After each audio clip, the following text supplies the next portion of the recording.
Hello, everyone. Um, I hope this is recording. I'm not even sure. This is my first time doing a live stream, and I'm not familiar with my setup, and I hope that my microphone is working.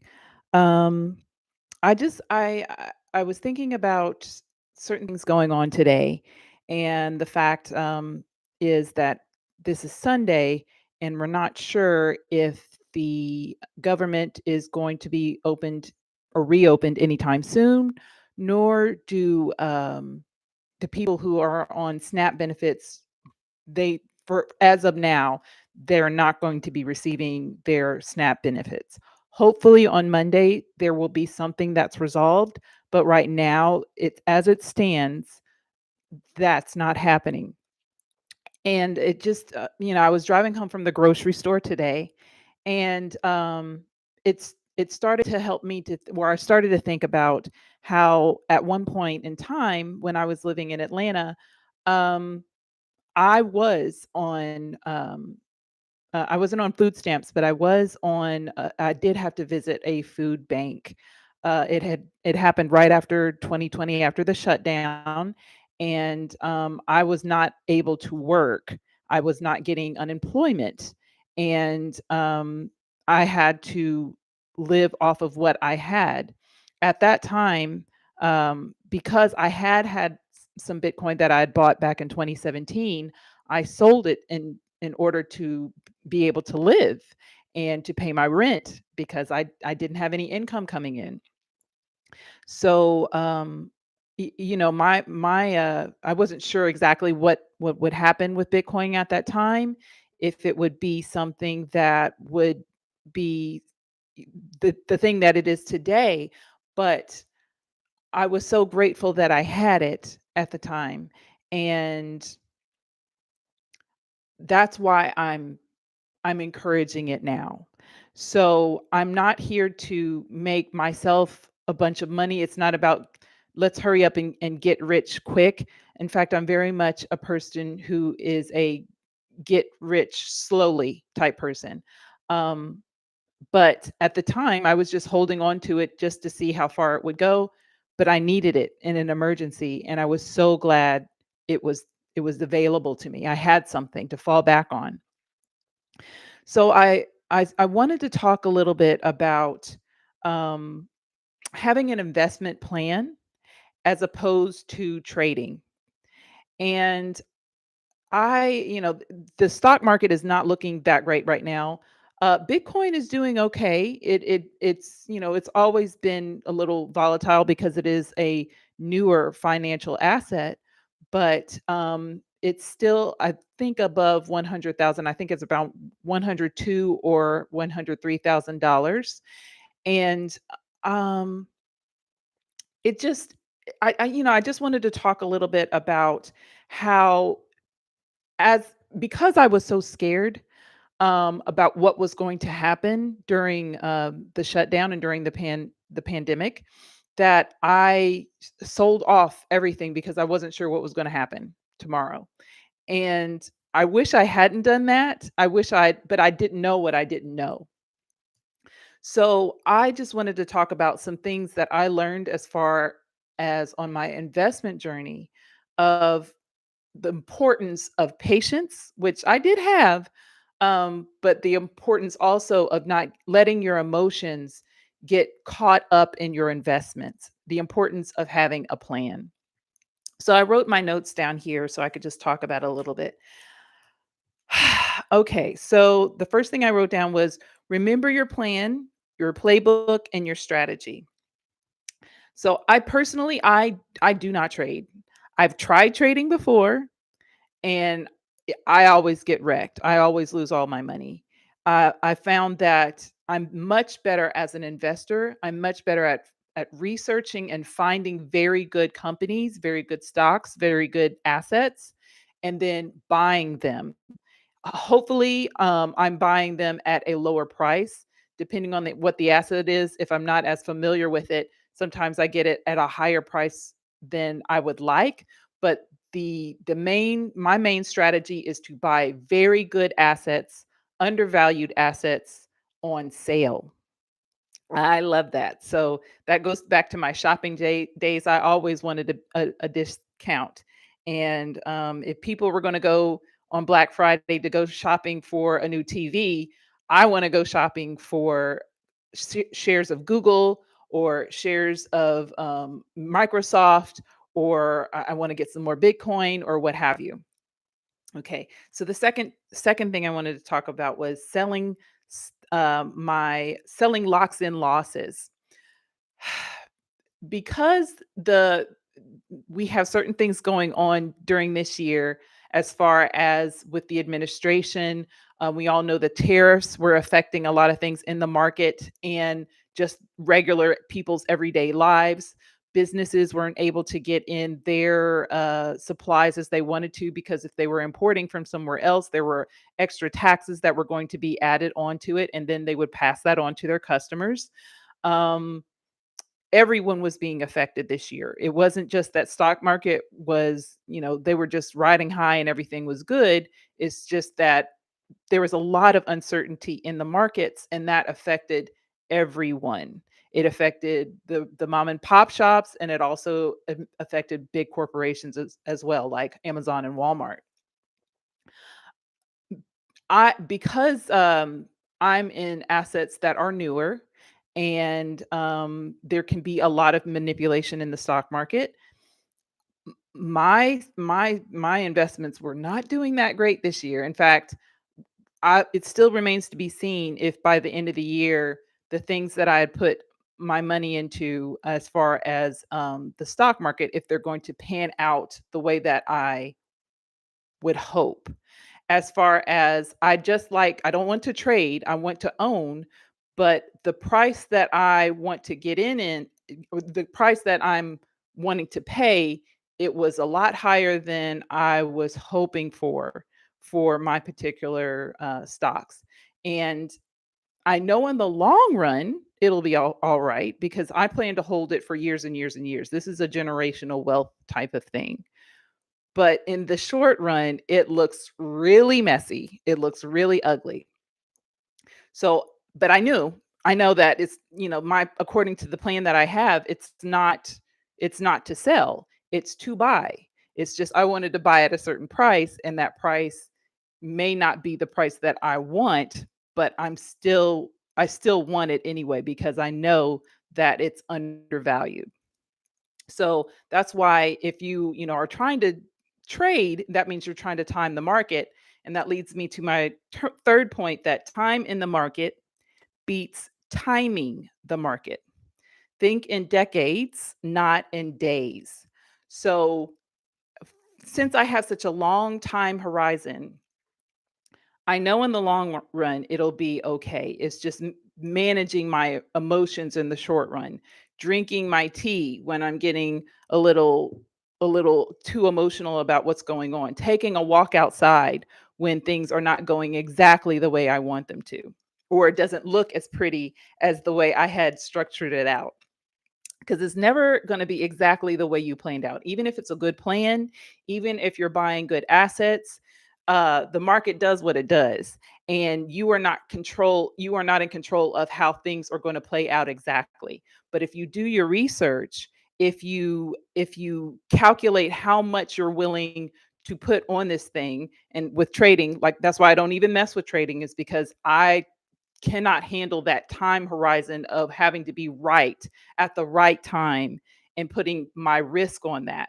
So I spend most of my time in the fundamentals of looking at, who runs this company, what is on their balance sheet, do they have cash flow, those kinds of things that weigh out over time, those things that make it a good asset.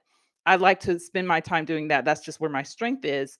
And yes, I pay attention to the technicals. That means, what is these moving averages, what is the RSI, if it's going up and down, open and closed candles, that kind of thing. But for me, that's not my strong suit. So I like to stick with, hey, is it a good company? Is this a good product? do I like their product? Do I use their product? And then that helps me to find things that I would want to not just have and use in my own personal life, but also look to see, hey, do they have a company that I can buy? So if I go out and I go to like say I went to Costco today and I bought some things at Costco and I came home, I want to know, hey, can I own a share of Costco? Yes, I can. And then I want to look into that and look into what their financials are as a company and then see if I can guesstimate uh, if it has fair value for that stock. So, my fourth point was that market crashes, and those are the best things. The best things are on sale.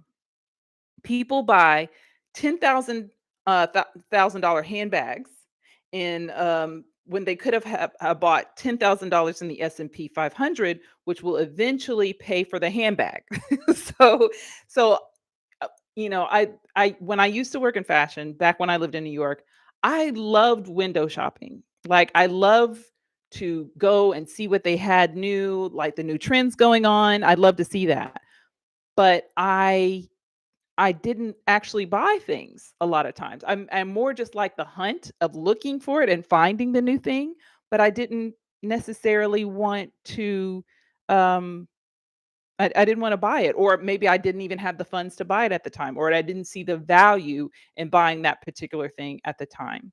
So when I just moved that mindset of I do like shopping, but I want to shop for assets, it became a little bit more fun. And the value of, oh, this is too expensive flipped on its head because I was thinking, if I buy this at this price and this thing pays dividends to me, or if this Bitcoin mining rig pays this much Bitcoin or this many Satoshis per month, well, then I can use that to pay for this handbag that I thought was really cute. So that is my whole thing now as finding using my skills of finding a good bargain and good sale and not going to have to coupon clip, but what can bring more money into this household? What is a cash flowing asset? Buying assets as opposed to liabilities, and then covering that under a business or building your business around that so that you can also have tax benefits. So if you're in real estate, you're already familiar with that, but I'm just moving it into the digital assets realm of what I can do, building the same type of concepts that real estate businesses use or real estate investors use, and building it around digital assets like Bitcoin. Okay, and the last point that I had was DCA or dollar cost averaging is a girl's best friend. So a little bit every week, every month, it keeps me sane. So I've always had the thing of whether I was saving, I would just put a little bit away from my paycheck every 2 weeks. And instead of just putting it into a bank account, now I am putting it into Bitcoin. And so I was just putting a little bit away. So whether it went way up, to 20,000, 15,000, 3,000, 100,000, it doesn't matter because I'm just putting it a little bit over time. So it keeps me very even keeled. I have a long term playbook and I'm not panicking when the market drops. So I just got used to it over time. I've been in Bitcoin since 2017, and everybody has to get used to the volatility if they're going to play the long game. But over time, you begin to see that the long term trade is going up. It's not dropping, and people keep saying, "Oh, it's going to go to zero." I I would not bet money on it because I don't bet money. But and I don't like to gamble. But I would say that through my research and through the amount of institutions, big hedge funds, BlackRock, JP Morgan, they're all getting into that space now. They're all getting into the cryptocurrency space. they're pushing for the fact that they will want to have Bitcoin on their balance sheets and be able to custody this Bitcoin. We are at the point where home loans can have Bitcoin as collateral for your home if you wanted to buy a home. The days of it going to a zero, we're long past that. And I don't want to make any bets against BlackRock or JP Morgan or the US government, to be honest, or any other the other governments around the world that are considering putting Bitcoin as a reserve currency. It's definitely it's definitely grown up. It's definitely matured since the time I was in there, and I'm glad to see it. Um but those are my 5 things that help me keep sane and not worry so much about the price. Um, so that was it. It was just, remember your strategy. Selling will lock in losses, so don't panic sell. Time in the market beats timing the market. Market crashes equal opportunities to get things on sale, and dollar cost averaging is a girl's best friend. It's everybody's best friend in my opinion, but I'm talking to the ladies out there. So that was what I wanted to talk about, but I also wanted to talk about or give a shout out to an app. It's called Food Bank. What is it called? Foodbankfinder.ai. I watch Billy Carlson's podcast sometimes. He's on the Forbidden Knowledge Network, and he had come up with this app that helps you find food banks within your community. And I just wanted to check out the app to see if it worked, and it does. I was able to find a few, well, like at least 4 in my area, but then I looked some other places that I'd also lived, and there were also some listed in the other places that I have lived. So it is live and it is working. So if you have ever been in a place that I have been, not just 2 years ago, where you weren't having any income come in, you needed something, the bills were due, and you needed food, um, don't have any shame for the fact that you need help. I know I needed it at this time. And I just want to pass on the message for anybody who does need that right now. Like, hey, for the grace of God, I'm in a better place than I was 2 years ago. So I just want to extend this information for anybody who may need it, because we all need help sometimes, and especially while there's so much disruption going on in our economy and in the United States, even the world. Okay, so that was all I wanted to talk about. It was just a quick update, and you guys take care. I don't know what this week will bring, but hey, use the resources that are available to you, and have a great rest of your week. All right, take care. Bye bye.